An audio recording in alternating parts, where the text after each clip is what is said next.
Let us sing, shall we? And maybe stand too if you're so inclined. We shall. Okay, we can metaphorically, right now we can metaphorically go out and shine our light. And then after church we can literally go out and shine our light, right? Absolutely. Okay, all right. Ready? 2, 3, 4. 1, 2, 3, 4.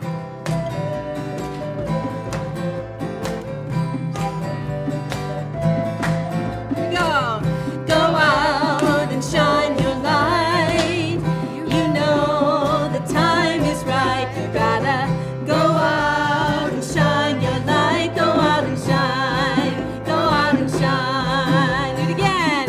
Go out and shine your light. You know the time is right. You gotta go out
Please take a seat and let me hear you. Good morning. Good morning. I love it. I love it. What a beautiful day. And September is reminding us that we don't get to decide when summer ends and when summer, begins. So we will roll with nature on this very first Sunday of the month. And it's my pleasure to welcome each and every one of you, and it's also my pleasure to greet and welcome all of you who are tuned in on our YouTube channel. We are getting feelers from different states at this point on occasion, and I think that's really a wonderful thing. We wish you could be with us in person, but we do feel your loving energy. So thank you so much for being with us. And I want to take this moment to remind you to please silence your cell phones so that we may go through the service with very few interruptions. And I also want to ask, is there anybody here for the first time, any first-time visitors today? If so, please raise your hand. Okay, then, we will move forward. And being the first Sunday of the month, I didn't forget. Nope. It is Birthday Sunday. So anybody that's celebrating a birthday during the month of September, we invite you to please come forward so that we may acknowledge and bless you. Don't be bashful.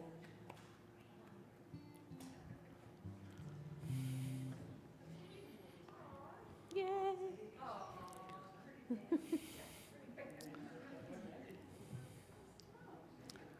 All right, let's do it. Happy birthday to you. Happy birthday to you. Happy birthday, you're wonderful. Happy birthday to you. God is blessing you now.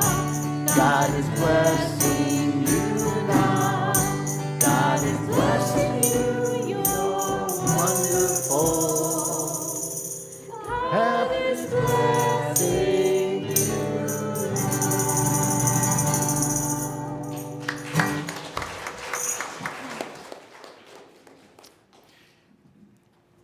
Good job. And Pamela, and I noticed you just sat down, so please get back up and come and share with us today's daily word reading.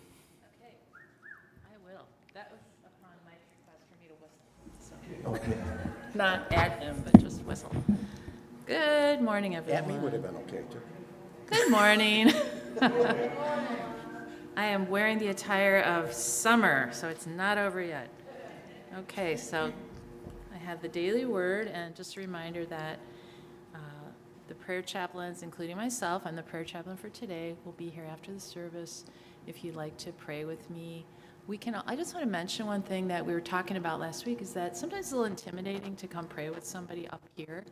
So even though I may be standing up here, we don't have to sit right here and pray. I know for myself that's a little intimidating to pray in front of people that are still milling around. So today's daily word is refresh. Honoring the divine presence within, I am refreshed. You might just sit back in your chair and hear these words as you draw in a breath.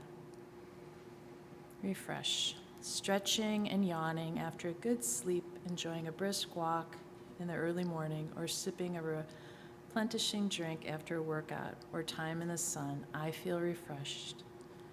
I move forward into my next activity with a renewed feeling of well-being. Building upon and refreshing my knowledge may relieve me from thinking too much about my obligations. Spending time with a good book or revisiting favorite passages from a favorite writing can give me a relaxing mental pause. I find many opportunities to refresh my awareness that God, the divine presence, is within me. Wherever I am, whatever I am doing, it takes only a moment to find God's presence, reflecting in the people and animals I encounter and in the natural beauty which surrounds me. And from Romans 15:32, so that by God's will I may come to you with joy and be refreshed in your company. Have a beautiful day, everyone. Thank you.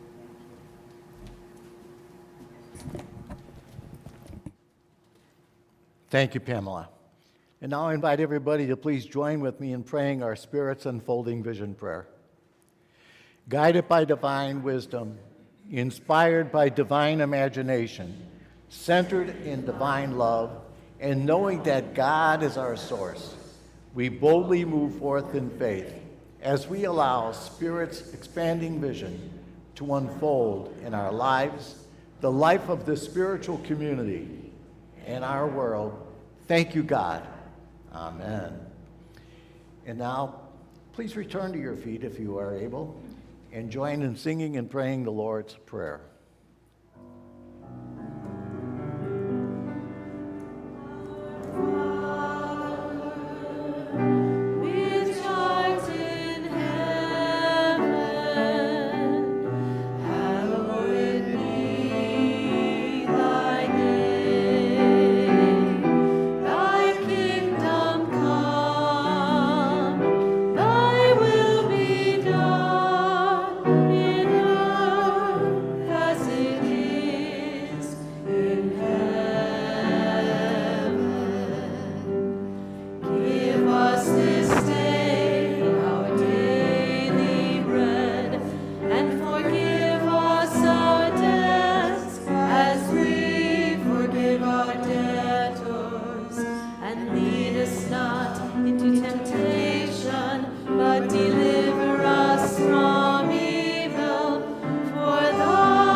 Please take a seat. And now it's that wonderful time of the service in which we bless our children. So I would like to call our children and their sponsors to please come forward.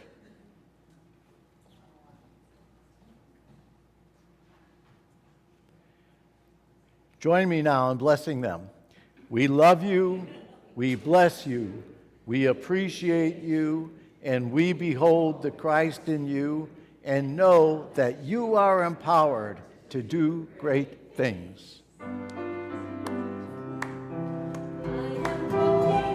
light, in the light, I am walking in the light of God. In the light, in the light, in the light, in the light, in the light, in the light, in the light of God. In the light, in the light, in the light, in the light, in the light, in the light, in the light of God.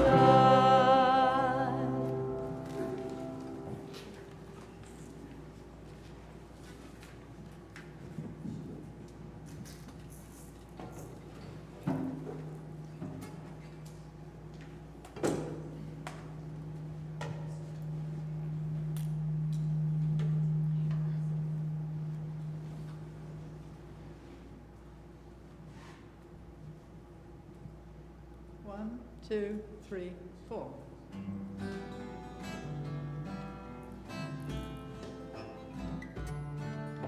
I choose to replace my fear with faith, my loneliness with love. I choose to receive God's gift of grace. I'm thankful for so much. As I pray and learn and grow, deep within my heart I know my soul is a living flame, shining bright with love and light. My soul is a living flame that guides me through my life. My soul is a living flame, wise and giving, strong and brave. I know my soul is a living flame.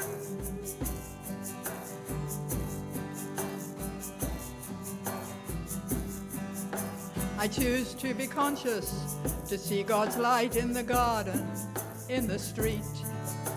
I choose to give my love away to everyone I meet, trusting God and letting go. Deep within my heart I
Well, here we are, Labor Day weekend. And a quick short story for you. A boss went up to one of his employees and he said, "I have a strange question for you. Do you believe in life after death?" And the employee said, "No, because there's never been any real proof of that." And his boss said, "Well, there is now." And he said, "Because yesterday morning, after you left early to attend your grandmother's funeral, she called asking for you."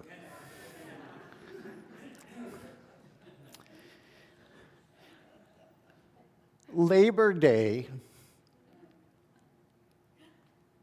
we tend to think of it as just another holiday, but it's really kind of a peculiar holiday. It's the only holiday that does not bring with it any kind of ritual, unless you want to count grilling or shopping. And it's the only holiday that celebrates and commemorates what most of us don't want to do: work. When I was in the business world, we paid the people that worked in our warehouse handsomely.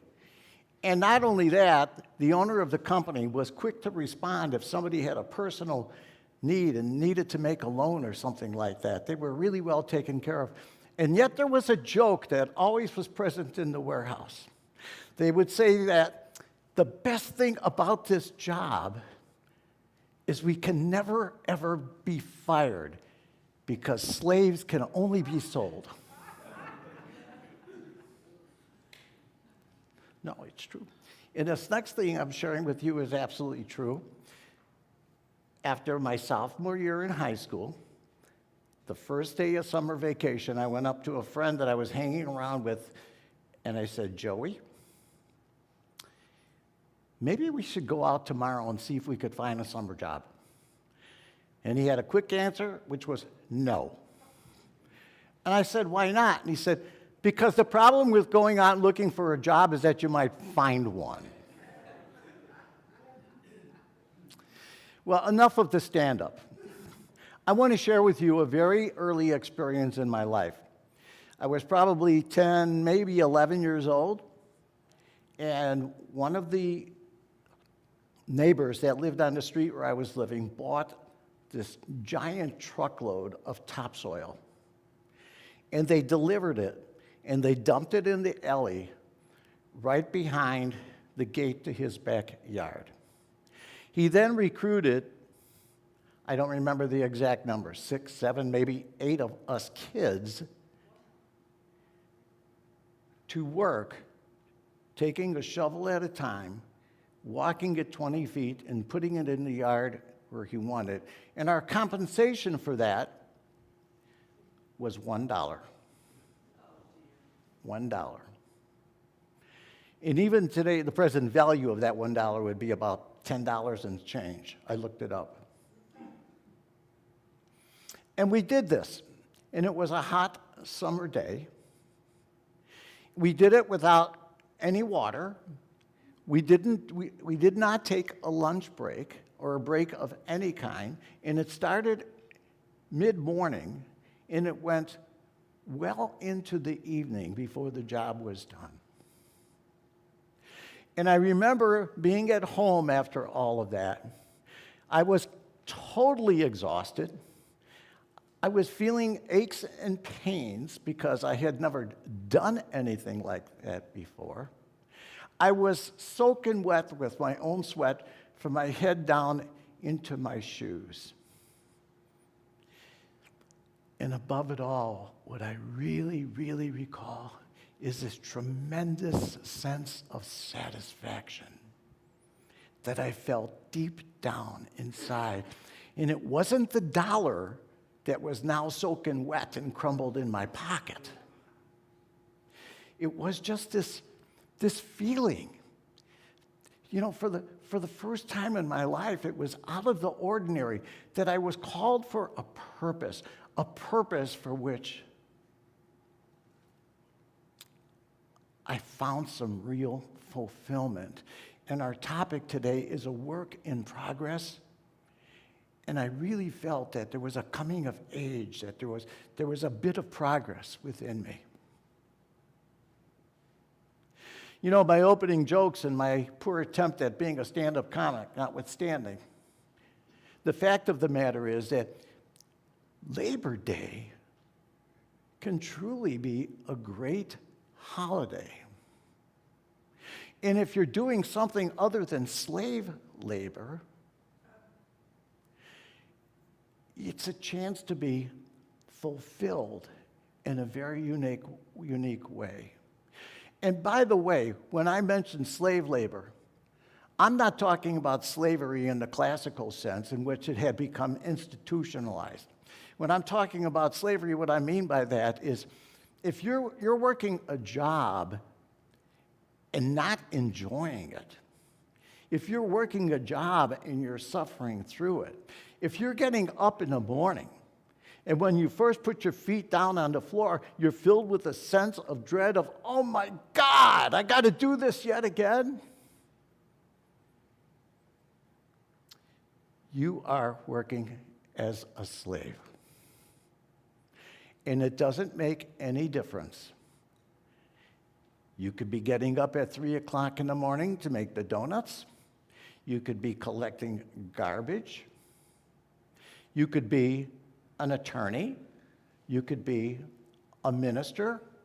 You could be working a legitimate job as a parent, running a household, raising a child. You could even be the CEO of Exxon. It does not make any difference. If you are going to do that job day in and day out, always living with a sense of misery, then you have chosen. You have chosen slavery. I picked that word deliberately because it really is significant to what I'm talking about. When I was in the business world, part of my responsibilities really was the administration of the business. And one day, I had a sit down with a woman that was working in the office. She far and away was the single best person that we had working in the office. And very politely and kindly, and not in an overbearing way, I swear, I wanted to just suggest to her that maybe she could think of an alternate way of handling a situation. And so I made the suggestion, and I got immediate pushback. She said, I want to make something very clear to you. She was telling this, I was her boss. I want to make something very clear to you. I work to live. I don't live to work. I remember being very sad because I really thought, not on behalf of the company, that maybe she was cheating herself out of an opportunity. I think that there's a gospel story that's very appropriate for what I'm talking about this morning, and it's a story about Martha and Mary. And in the story, Jesus goes and visits a neighboring village. And he's greeted by this woman, Martha, who invites him to come and be a guest in her home. And he accepts. And he shows up at her home. And Martha has a sister by the name of Mary. And Jesus takes a seat, and Mary immediately parks herself at his feet, listening to everything that he says. Martha, meanwhile, is scurrying, trying to make preparations, things that need to be done. You know, those mundane things whenever you have company at your house.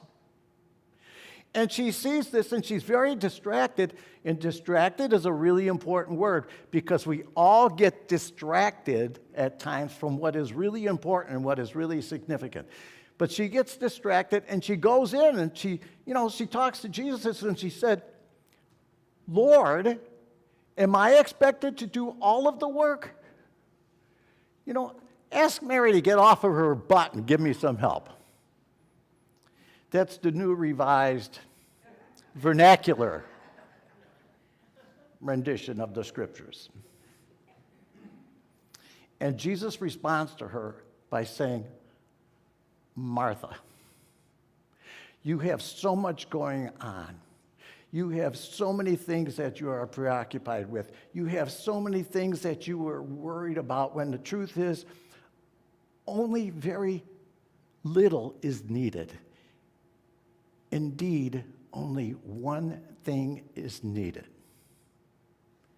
And Mary has chosen wisely, and it will not be taken from her.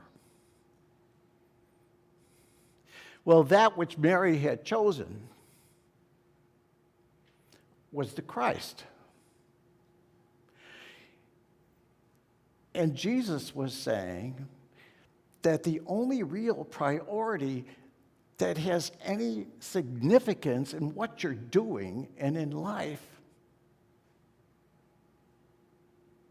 is to seek out the presence of the Christ.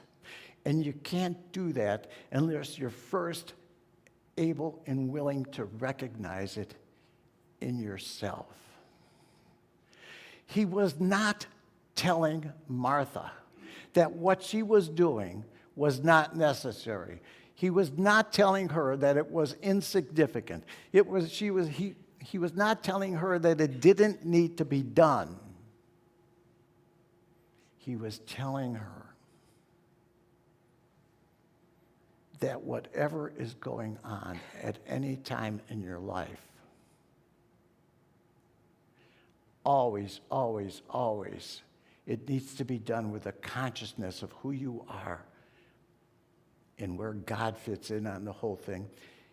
And just stop and think about this for a moment. Because the words of Jesus, we're not asking anybody to jump through a hoop.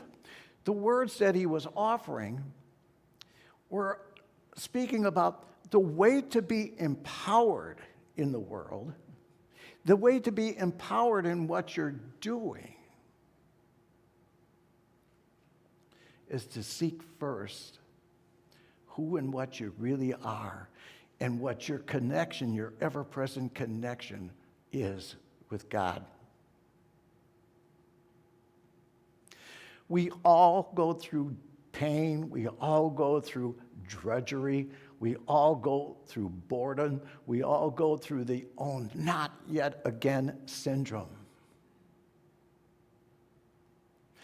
But if we do as Mary did and seek first the Christ, we have an opportunity to take those things, to take those troubles, to take those worries, to take those pains, to take the mundane and elevate it from something that is so routine, so ordinary, and elevate it into something that is really, really rare. Each and every one of you has this power. Each and every one of you has this wherewithal deep inside of you. And it's all about what's going on. So the question is, do you work to survive, or do you work to be sacred? And the answer to that question really doesn't depend a whole lot on what the job might be that you are doing or what's going on in your life at any particular moment, whether it's doing the dishes or working 40 hours a week. The answer to that question is really more dependent upon what it is that you bring to the job. And again, butcher, baker, candlestick maker, teacher, minister, the job that you work as a parent, the job that you work as a friend. What is it that makes it really significant? What is it that makes it really profound? because you have within you an honest to goodness power to bless anything that you might be involved in. And in doing so, transform it, and in transforming it, transform yourself so that you're not, for lack of a better word, cattle. Because what you are about is something purposeful, meaningful, significant.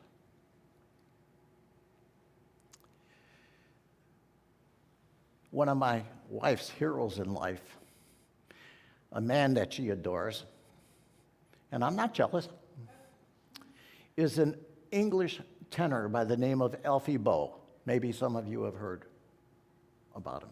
He's really good. He really is. And one of the things that Alfie did was star in Les Mis on a stage production. And he did a version of Bring Him Home, if you're familiar with that at all, that truly, just strikes your soul. But as a consequence, every time he gets on stage, he's requested to sing that song, and probably has sung that song hundreds of times, I'm guessing. And so he shared that being called upon to sing it all of the time, that when he sings it, he really tries to pray it. He doesn't just go through the motion. I think it's a really powerful message. You probably are familiar with the phrase, find a job that you really love to do and you'll never work another day again. Let me suggest a variant to that expression. Love everything that you do. Love every job that you do. And you will never, ever, ever experience drudgery again.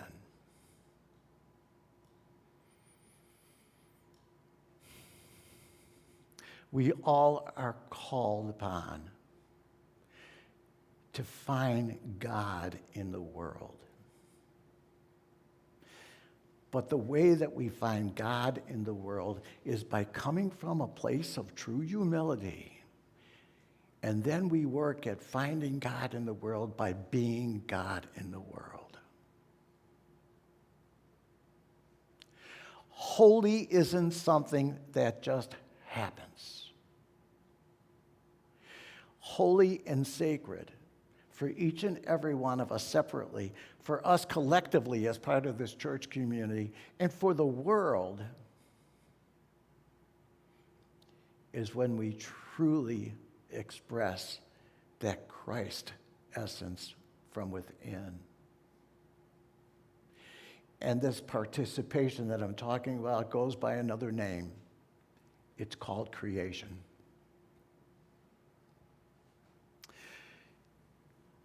Years ago, when I was in the business world, I was blessed in a very unique way, and that is, poor me, I had to travel to Paris every September for about 6 years. Oh, the pain was unbearable. And I remember the very first time that I went to Paris, I put my walking shoes on and I walked that city, from border to border. I really did. And I visited the Eiffel Tower and the Arc de Triomphe, and I visited the museums, the Louvre and Musée d'Orsay. But what I ended up being most fascinated with were two churches. Saint-Germain-des-Prés, which is the single oldest church in Paris, and the Notre Dame Cathedral. And my fascination wasn't really anything to do with anything religious Oh, I appreciated the architecture, and I appreciated, the intricate hand-carved paintings and the speckles of gold that were around both of those churches. But what really intrigued me was knowing how long it took to build those churches. The Cathedral of Notre Dame took about 200 years to build. And at that time, because this was in the 11th century, I think, when it started, it probably took 5 generations of workers from start to finish to make it all happen. And I thought, what goes on in the mind of somebody who just gets this job to start building this church? I mean, does he go home and say, hey, honey, great news. We're going to have bread on the table from now until the time that I die? Because that was job security, right? Or was there any element of remorse or frustration in knowing that what he was going to be doing, he would never be around to see how it all turned out? He was never going to be able to step back and enjoy and relish in the fruits of his labors.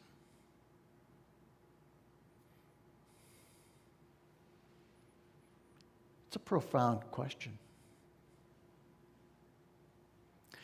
We're in the same boat. We're not building cathedrals anymore. But if you think that you're not here to be building something, you're mistaken. Each and every one of us is here for a reason. And to be involved in the work that I'm suggesting about bringing God into every situation, into putting yourself into every situation, doesn't have an ultimate long-term effect, you're mistaken. You have an opportunity to be the foundation. You have the opportunity to be building blocks of a brave new world. I want to share with you, I forgot about it, frankly, 2 quotes on labor.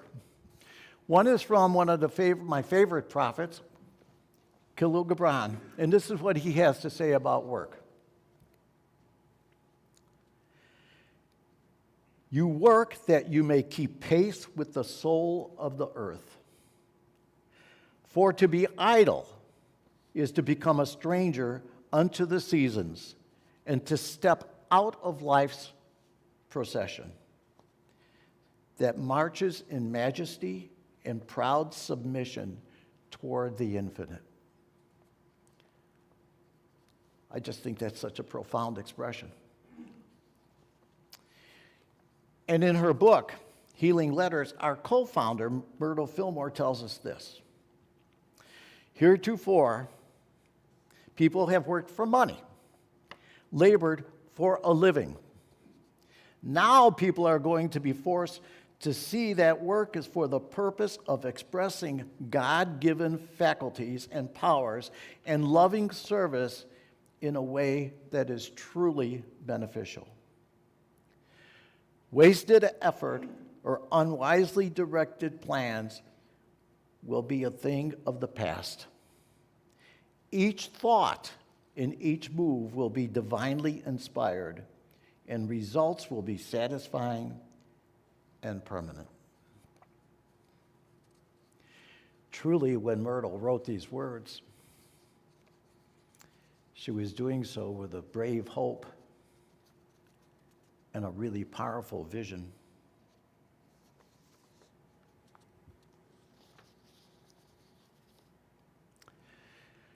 You're all familiar with the expression that there's a difference between the letter of the law and the spirit of the law. I would suggest there's also a big difference between the letter of work and the spirit of work. You could get a job and you could be all about the letter of your work, the letter of the job. You could go in the morning and punch a time clock, do whatever it is that you're called to do. And I admit, some of it on the surface of things, like working on an assembly line, just gives me the shudders thinking about it. And you could do that, though, and you could punch the clock at the end of the day, go home, have dinner, maybe watch a TV program, get up the next morning and do it again and again and again, and there's nothing really happening in terms of your progression. In the alternative, you could be about the spirit of the work. And the only way that you could be about the spirit of the work is if you introduce your personal spirit into the work. So even if you're on that same assembly line, okay, whatever it's involved, putting widget A into part B or whatever, or moving chocolates into boxes or whatever, how you show up to do that job is all of the difference in the world. Not just for the end results of the people who end up buying or eating or whatever those products, but for you personally. For you personally.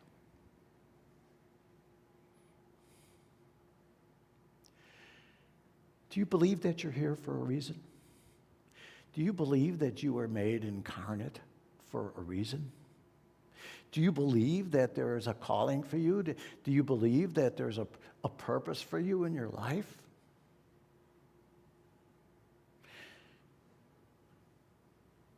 I really believe, sadly, that a lot of people go through the whole process of this gift that we call life as spectators. They may not punch a clock at the beginning of the day and at the end of the day, but maybe they do other things. Have breakfast, turn the boob tube on, watch this, watch that, whatever. Have lunch, more of the same. Life is not a spectator sport. Life is a progression.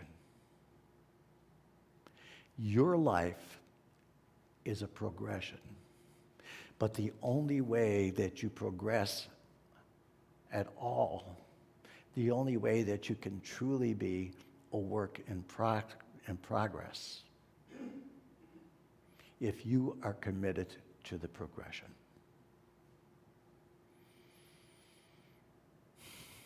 It's so easy for us to take stuff for granted. It's so easy for us to go through the motions and have a sense of mindlessness in everything that we do. And it really takes a conscious effort, a sincere conscious effort to do what Mary did and embrace the Christ that exists, or you could call it spirit or whatever, that we are totally immersed in by giving voice, by giving manifestation to the spirit within.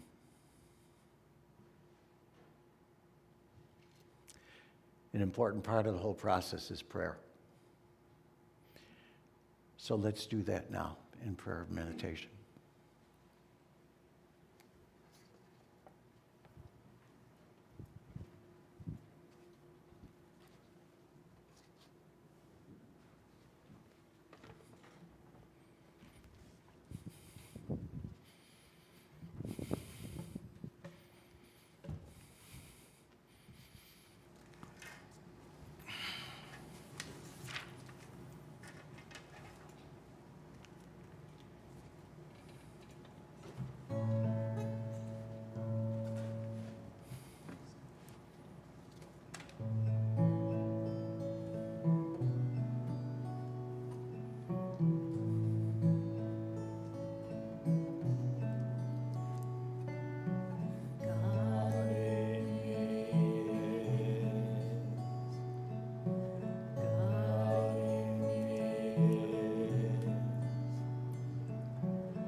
I invite you to join me now.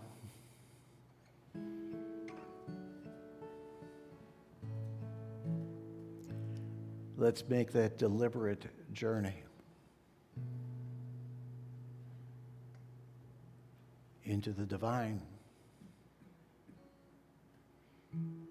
Take a deep, deep breath. Inhale and exhale.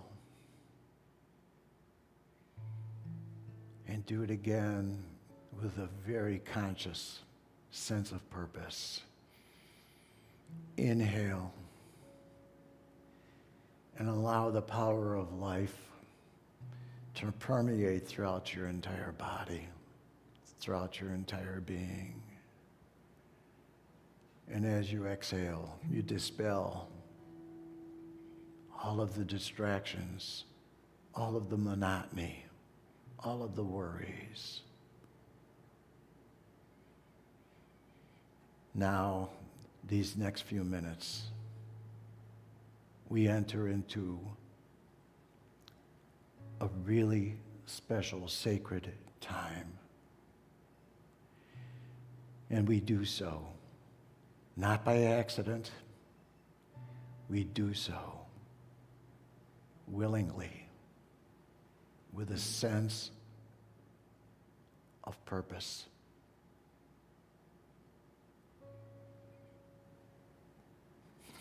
We continue to breathe.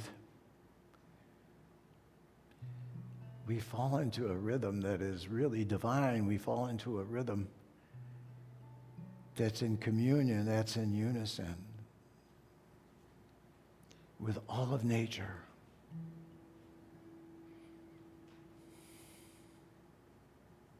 There remains a powerful sense of the vibrancy of life throughout the world. And at this moment, we acknowledge that, we embrace it, we take our place in that as part of the oneness, and we continue to breathe, and we continue to go deeper, yet deeper. For it is in the depths of our being where there's no camouflage, there's nothing hidden. In the depths of our being is the truth, the beauty, the wonder of who and what we are. And we listen still further, because in the depths of our being we discover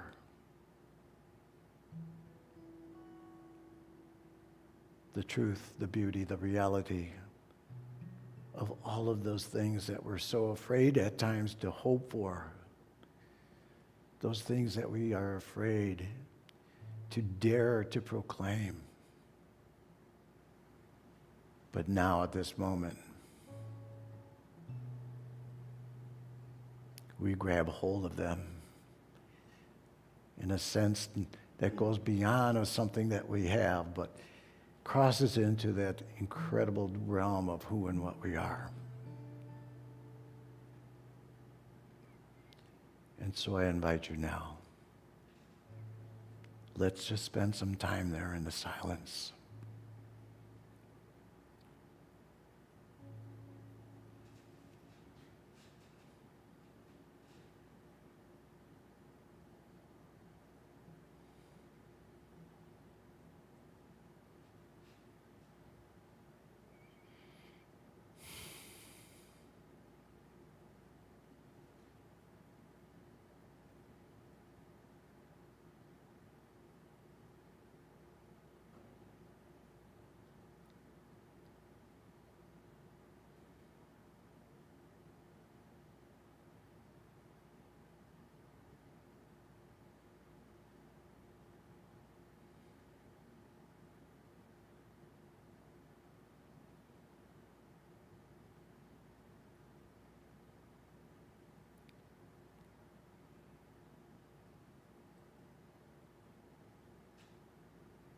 And now, softly,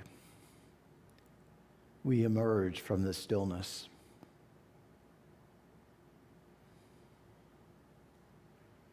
we reacquaint ourselves with the world, the tangible world around us.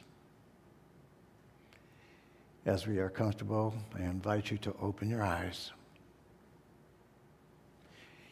not just to see the setting in which you are seated, but to connect with it. Reacquaint yourself, become aware again of those that surround you. And we do so in a spirit of hope and with a vision, much like Myrtle spoke about. And we do so without dreading the work that is in front of us, but by embracing it with an understanding that through that work, our power, our reality, our sense of being becomes ever more real. And loving Spirit, we are so, so grateful for the call which we hear at this moment. We thank you for your presence in which we are swimming, and we thank you for your presence which keeps us alive, which dwells deep inside of us, which resides in every cell of our being. Truly, we are grateful. We share in nothing less than the oneness. And for this loving Spirit and so much more, we say thank you, God, and so it is. Amen.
It's time now for our love offering, for our sacrament of giving and receiving. Whatever you may determine that is appropriate for you to contribute this morning in terms of dollars and cents, I invite you to do so with a renewed consciousness, not to drop it into the basket, but to bless it. Understand that it is part of the work to which you are called. And we are truly grateful, and we give thanks for everything that you contribute. But always, always, always, it is about the gift of yourself and how much you pour your heart and soul into this community. So join me now in praying our affirmations. God is my instant, constant, abundant source of supply, and divine love flowing through me blesses and multiplies all the good that I am, I have, I give, and I receive. Divine love flowing through us blesses and multiplies all the good that we are, we have, we give, and receive. And just a quick reminder, the little green basket that goes around, that's if you have any loose change to contribute, that goes into our youth program and development.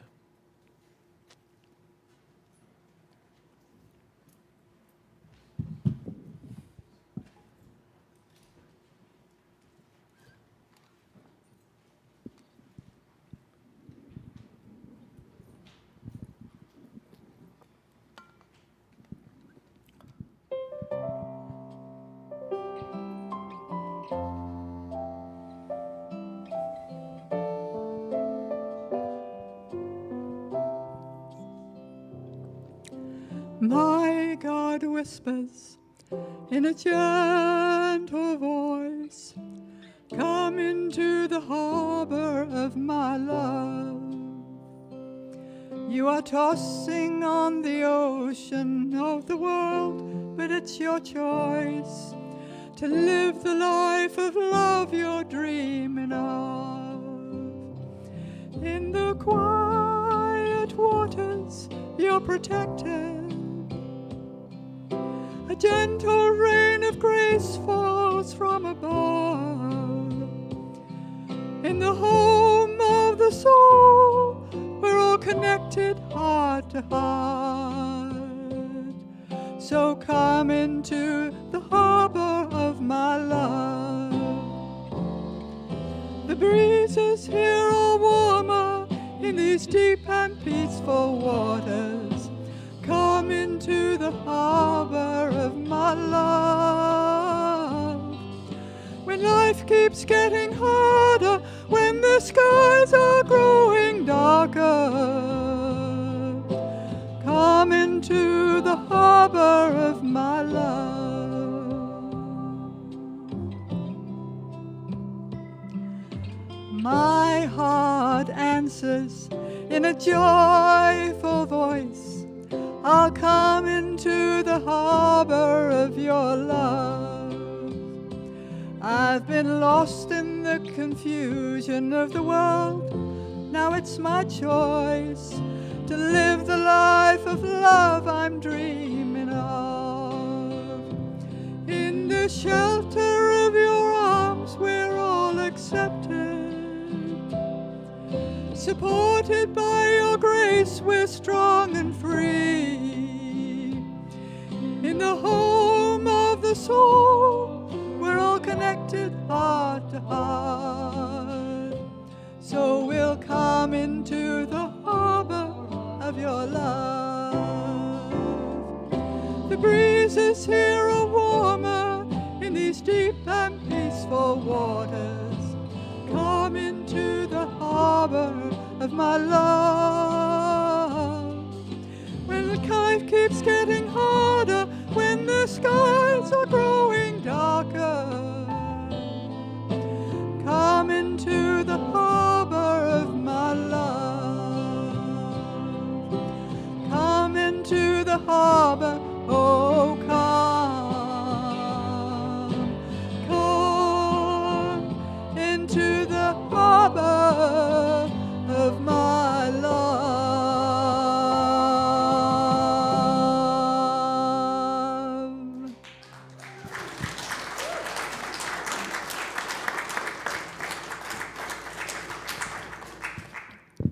I never want to be remiss and forget to thank the music team for your contributions very much. And this Sunday, thank you, Juliet, for sharing your particular talents. If you want to hear more of Juliet singing, see her downstairs and she'll be able to make something available to you, right? Okay. We do have a few announcements. I apologize, I don't know who all of the individuals were, but people turned out yesterday morning and did some serious work pulling weeds and doing various landscaping. Thank you, each and every one of you. I know at least one person shared that she was a tiny bit sore after the work, but I know that she really feels incredibly fulfilled at the same time. So thank you, all of you who participated in that.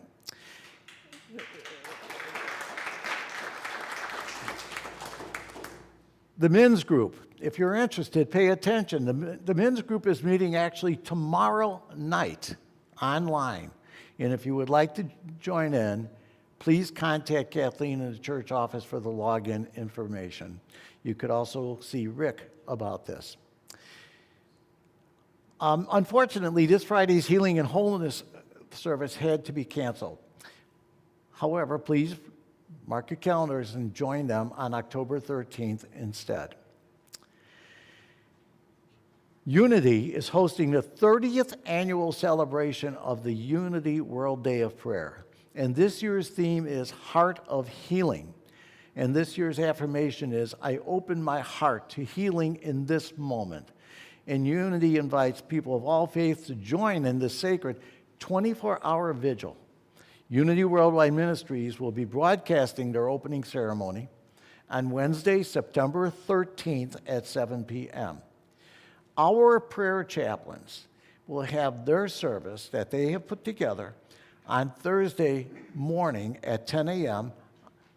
That would be September 14th at 10 a.m. right here in the sanctuary. We hope you can join us. It's really a neat service. And the Elvis concert is pretty close to being upon us. If you have not yet purchased your tickets, please stop by after the service to get your tickets just outside in the fellowship area. You'll be doing that, right, Mickey? Mickey will be doing that. I just want to make a note. This is going to be a fun, rockin' activity, okay? The family that plays together stays together or something like that. If perchance you would really like to do this and you don't have the $15 to buy a ticket, come and see me, okay? We'll put something together.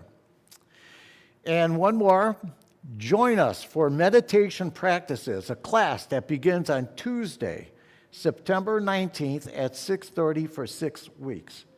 This will be held in the education room. There's a sign-up sheet. Please check it. For more information, please contact Deb McQuaid or Maria Cosentino. All are welcome to this very, very powerful class. With that, it concludes our announcements. It's time for our congregational blessing. I invite everybody to return to your feet, turn toward one another, or look across the aisle and confer your blessing, and then remain standing for the prayer of protection and our peace song. We love you, we bless you, we appreciate you, and we behold the Christ in you, and know that you are empowered to do great things. In our prayer of protection, the light of God surrounds us, the love of God enfolds us, the power of God protects us, and the presence of God watches over us. Wherever we are, God is, and all is well. Sing it out.